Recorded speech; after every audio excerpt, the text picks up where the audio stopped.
नमस्कार, मैं हूं टीटी शर्मा। आइए आपको ले चलते हैं खास खबरों की ओर, जाने आखिर सच है क्या।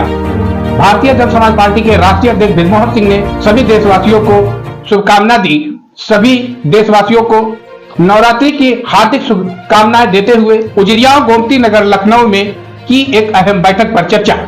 तमाम कई बातों को लेकर के उन्होंने अपनी बातों को अपने पार्टी के कई कार्यकर्ताओं के साथ अपनी बातों को रखा। कई बातों पर चर्चा की, जिसमें कि असम प्रदेश के प्रदेश अध्यक्ष मुनेश अली जी और असम प्रदेश के उपाध्यक्ष जावेद अली जी, बाकी कई तमाम सदस्यगण उपस्थित रहे।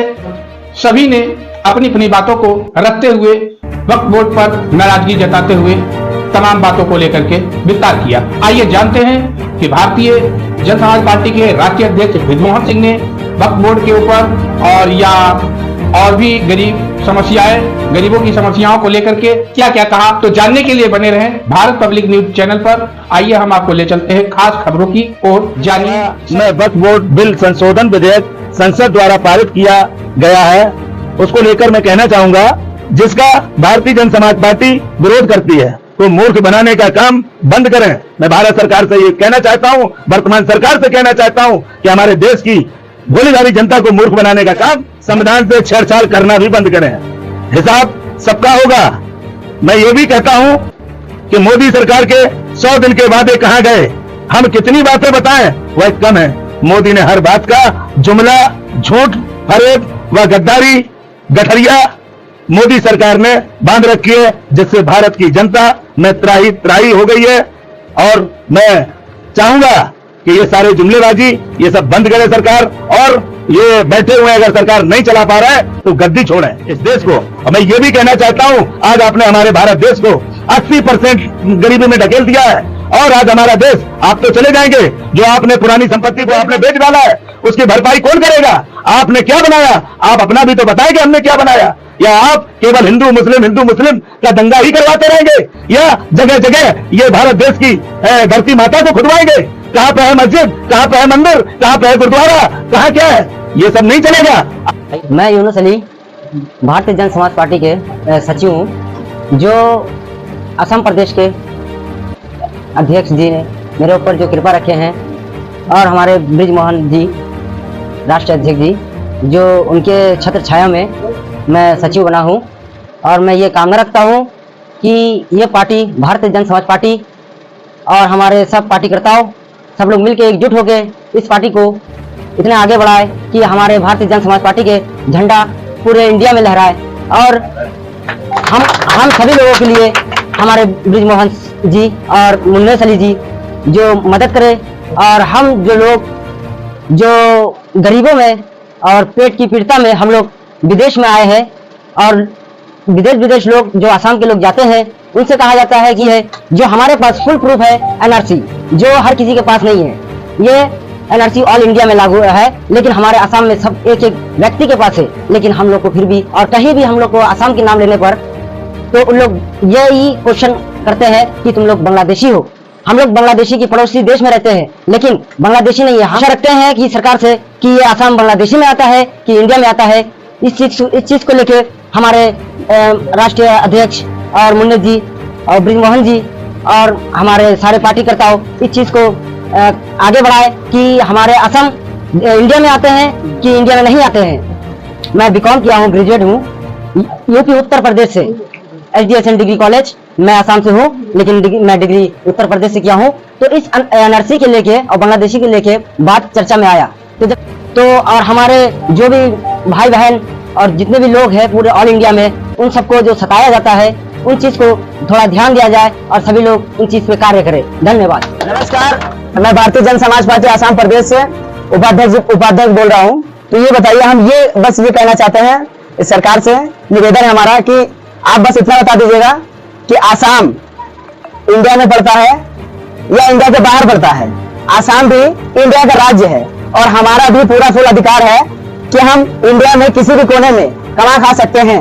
और आसाम में ही, आसाम एक ऐसा प्रदेश है जहाँ पे एनआरसी वहाँ का फुल हो गया है और एनआरसी कंप्लीट हो गया है। एनआरसी मतलब होता है क्या सर, मैं आपको बताऊं।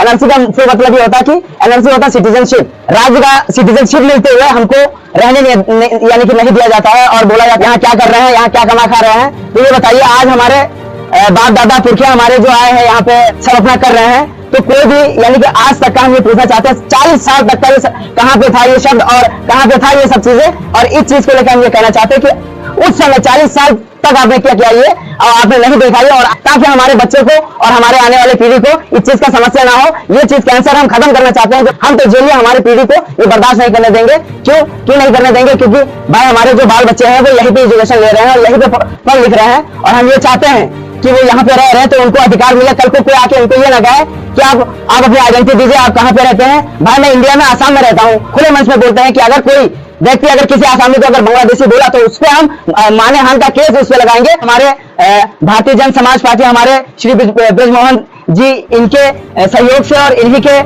छत्र छाया में और इन्हीं के सपोर्ट में ही हम हैं, और कार्य हम इसी पार्टी की तरफ से ही कार्य कर रहे हैं। और हम ये चाहते हैं कि ये पार्टी हमारी भारतीय जन समाज पार्टी हमारी सहयोग करे और हमारे राष्ट्रीय अध्यक्ष जी कुछ बोले हमारे इस में। नमस्कार। गाने लखनऊ से भी लोग मौजूद हैं।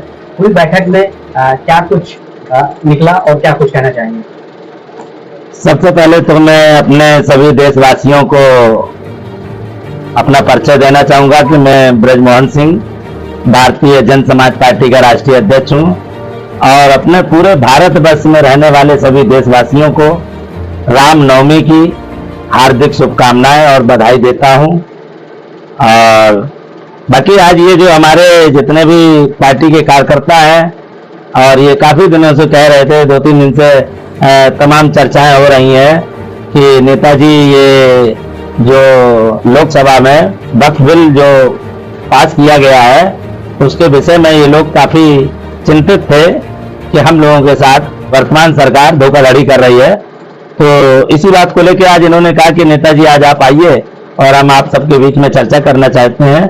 और इन्होंने सबने हमें तमाम तरह की समस्याएं भी अपनी अपनी बताई, और ये सच्चाई है कि असम जो है हमारे भारत का एक हिस्सा है और उसमें 54 जिले हैं, और वर्तमान समय में हमारी भारतीय जनता पार्टी के ही वहां पे मुख्यमंत्री भी हैं। और तो मैं ये चाहूंगा कि सरकार को ध्यान देना चाहिए। ये हमारा भारत देश सोने की चिड़िया है, इसमें सभी समाज के लोग रहते हैं, और इस भारत देश को सभी समाज के लोगों ने, हिंदू मुस्लिम सिख ईसाइयों ने, सभी ने मिलकर इस देश को आजाद कराया था। उनके साथ अत्याचार क्यों किया जा रहा है, अन्याय क्यों किया जा रहा है? और जो वर्तमान में हमारे भारत सरकार द्वारा लोकसभा में वक्फ बोर्ड बिल संशोधन विधेयक संसद द्वारा पारित किया गया है, उसको लेकर मैं कहना चाहूंगा कि सरकार ने वक्फ बोर्ड संशोधन विधेयक बिल पारित करने में जल्दबाजी की है। इसमें बहुत जल्दबाजी की गई है। इस तरह के जो बिल पास हुआ है वक्फ बोर्ड का, वह अरानी की इमारतों और बिल्डिंगों जो सरकारी जमीन पर बनी हुई है उन्हें बचाने की साजिश है, जिसका भारतीय जन समाज पार्टी विरोध करती है। राष्ट्रीय अध्यक्ष, मैं ये भी कहता हूं कि संविधान में वक्फ बोर्ड कानून और धारा 370 कभी थे ही नहीं। देश विरोधी ताकतों ने अपने 19% मतदाताओं को खुश करने के लिए इन विवादित प्रावधानों को जबरदस्ती लागू किया गया है। आज देश को इन अव्यवस्थित और राष्ट्र विरोधी प्रावधानों से मुक्त करने की जरूरत है, ताकि देश में समरसता और शांति का माहौल बने। मैं ये भी कहना चाहूंगा कि वर्तमान सरकार पूंजीपतियों की पार्टी है और अपने चहेते अंबानी और अडानी के लिए काम कर रही है। षड्यंत्र के तहत वक्फ बिल पास किया गया है, और मैं ये भी कहता हूं भारत देश का गरीब मजदूर, किसान, युवा, नौजवान, बेरोजगार, भूखे प्यासे सड़कों पर भटक रहे हैं। आज हमारे देश की जनता बेहाल है। सरकारी अस्पतालों में दवाएं नहीं है, डॉक्टर नहीं है, गरीबों को कोई सुविधा नहीं, रोजगार नहीं, नौकरी नहीं, कुटीर उद्योग नहीं, किसानों को खाद पानी नहीं, महिलाएं सुरक्षित नहीं, देश व देश में रहने वाले सभी नागरिक सुरक्षित नहीं। शिक्षा का स्तर इतना गिर चुका है कि आम गरीब नागरिक अपने बच्चों को पढ़ा नहीं सकता। यह सब क्या हो रहा है हमारे देश में? भारत जल रहा है। देश जानना चाहता है कि भारत वर्ष में 2014 से लेकर अब तक भारत में रहने वाले कितने गरीब मजदूर किसानों की जानें गई हैं, जिसका आंकड़ा भारत सरकार सार्वजनिक करे। भारत की जनता पूछ रही है। आज भारत की स्थिति यह है कि न्यायालय से लेकर तहसील स्तर तक भयंकर भ्रष्टाचार, जिस पर कोई अंकुश नहीं है, जिसे रोकने में भारत सरकार नाकाम है। देश में गुंडागर्दी और भूमाफियाओं की भरमार है, जिस पर कोई अंकुश नहीं है। असहाय कमजोर गरीबों को न्याय हित में भ्रष्टाचार को रोकने की जरूरत है। देश की भोली भाली जनता को मूर्ख बनाने का काम बंद करें। मैं भारत सरकार से ये कहना चाहता हूं, वर्तमान सरकार से कहना चाहता हूं कि हमारे देश की भोली भाली जनता को मूर्ख बनाने का काम बंद करें। हवाई ऐलान करना बंद करें। देश बाबा साहब डॉक्टर भीमराव अंबेडकर के बनाए हुए संविधान से चलेगा।